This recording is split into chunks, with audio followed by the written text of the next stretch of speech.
Alors, chapitre 3, halakha 6.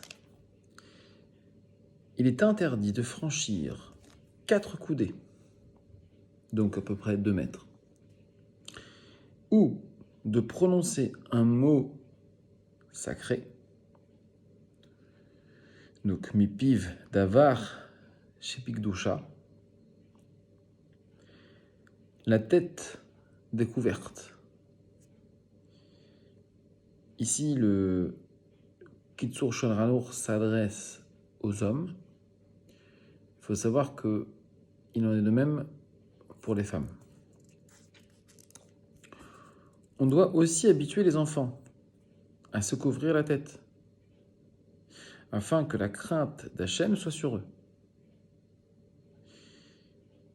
Donc là, on parle des enfants qui sont des garçons.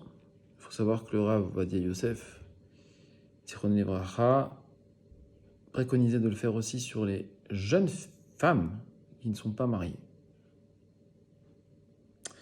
Comme nous le trouvons pour Rabbi Nachman, fils de Rabbi Yitzhak. On voit ça dans le Talmud.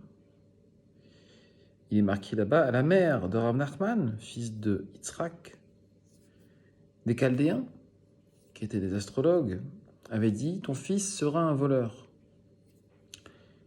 Elle ne l'a jamais laissé la tête découverte. Et elle lui disait « Couvre-toi la tête afin que la crainte de Dieu soit sur toi ». On voit ça donc dans le Talmud. Et il faut savoir que cet enfant-là n'a jamais fauté, n'a jamais volé, si ce n'est un jour, quand il a levé la tête en arrière, très légèrement, un peu plus que moi, et que son couvre-chef est tombé. Et là, la Gemara dit qu'il a eu le Yetzer Hara du vol qui est rentré en lui.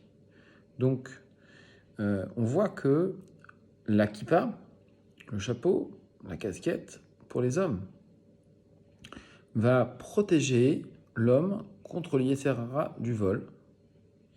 Et donc, le Kitsur Shulchan Aruch va prendre cet exemple pour enfoncer le clou en disant que non seulement on ne peut pas dire de brachot, faire de tfila, évidemment d'étudier la Torah sans kippa, mais en plus de ça, la halakha tranche, et d'ailleurs dans le Talmud c'est une khumra, mais maintenant c'est une halakha, qu'on ne peut pas faire 2 mètres sans avoir la tête couverte.